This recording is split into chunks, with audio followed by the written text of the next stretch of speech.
नगर निगम के ये जो संपत्ति है, डॉक्टर भीमराव अंबेडकर सामुदायिक जो भवन है वो हमारे दादा के नाम पर है।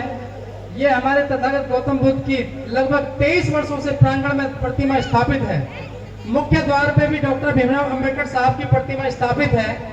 हम आपसे पंचशील और पूरा समाज आपसे आग्रह करता है कि 4 जून के बाद मैं स्वयं आपका भाई अनिश्चित काल धरने पर बैठेगा। इस धरोहर को हम नहीं छोड़ेंगे, समाज को दिलवा कर रहेंगे।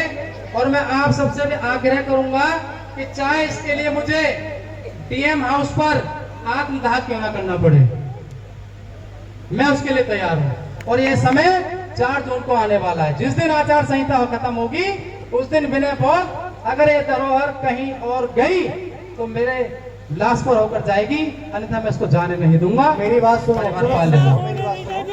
मेरी बात सुनो।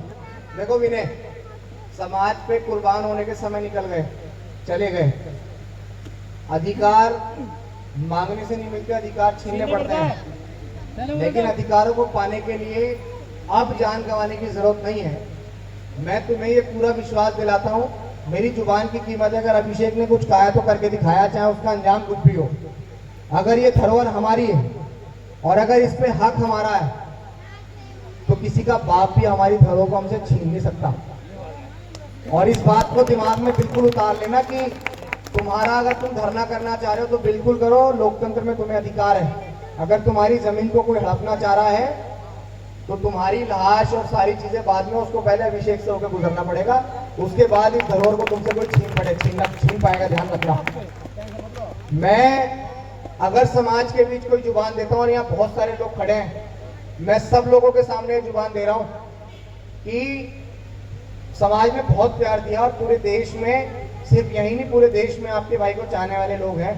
अगर पूरे गाजियाबाद को बंद करना पड़ा तो ऐसा बंद कर देंगे कि एक व्यक्ति को चलने की जगह नहीं मिलेगी। आपकी धरोहर आपकी रहेगी, इस धरोहर को आपसे कोई नहीं छीन सकता। एक बात सिर्फ इतना कह दूं, तुम्हारी चौखटों पे सर के अब रखते नहीं हैं हम, हमें मालूम है साहेब तुम्हें इस बात का है गम।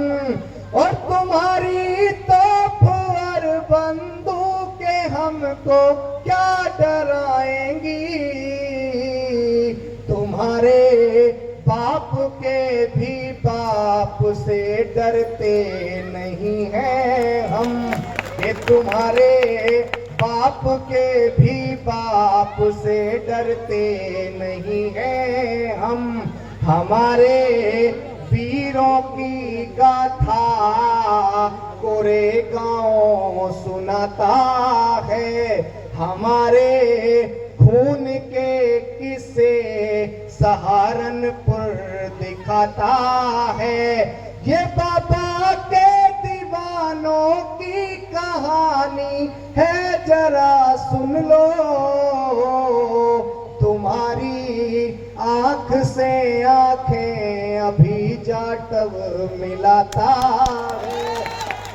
ये बात मैं उनको कह रहा हूं जो लोग पीछे भी हमारे समाज को सताने का प्रयास करते हैं। बहुत जल्द डंके की चोट पे कह रहा हूं कि बहुत जल्द इस समाज के अंदर इतना परिवर्तन हम लोग करेंगे कि समाज के ऊपर हाथ डालने से पहले भी जो शोषण करते हैं ना, वो सोचने से पहले भी 10 बार ये जरूर विचार कर लेंगे कि अगर ऐसा कर दिया तो अंजाम बहुत बुरा होगा। बहुत बहुत धन्यवाद। बस शिक्षा को मत छोड़ना, शिक्षा को मत छोड़ना। शिक्षा एक मतलब बाबा साहब अम्बेडकर ने भी कहा ना, शिक्षा वो शेरनी का दूध है, जो पिएगा वो दहाड़ेगा। और अगर आज मैं यहाँ से भी दहाड़ रहा हूँ तो सिर्फ और सिर्फ शिक्षा की बदौलत है, क्योंकि जो व्यक्ति एजुकेटेड नहीं होगा ना, उस व्यक्ति को कोई भी मूर्ख बना देगा। और असल अम्बेडकरवादी वही है। बाबा साहब अम्बेडकर से बात करने से पहले आदमी 10 बार सोचता था कि अम्बेडकर से बात करने के लिए बहुत बुद्धि चाहिए। तो ऐसे ही आपको भी अपने अंदर इतना दिमाग लाना पड़ेगा। आपने देखा ना, पुलिस वाले कहीं भी मुझसे बोलते हैं तो चुप उन्हें कैसे कर देता हूँ, क्योंकि वो तो न जाने कैसे नौकरी पे लगे होंगे, लेकिन अभिषेक जाटव पढ़ लिख के इस मुकाम तक पहुंचा है। तो अगर मेरे पास बेहतर से बेहतर शिक्षा नहीं होगी तो कोई भी मुझे मूर्ख बना देगा, कोई भी मुझे पगला देगा। और आपको भी मैं यही कहूंगा कि बेहतर से बेहतर एजुकेशन हासिल करो, क्योंकि आपकी जिंदगी में जो फर्स्ट प्रायोरिटी होनी चाहिए वो सिर्फ और सिर्फ एजुकेशन होनी चाहिए। हाथ उठा के बताओ जितने साथियों ने पढ़ाई छोड़ भी दी है। देखो यार, अपने भाई का थोड़ा सा सम्मान रख लेना। हाथ उठा के बताओ जिसने पढ़ाई छोड़ भी दी है। पढ़ने की कोई उम्र नहीं होती। पढ़ो, लिखो, शिक्षित बनो और इस समाज को आगे बढ़ाने के लिए आपके जीवन का जो योगदान आप कर सकते हो वो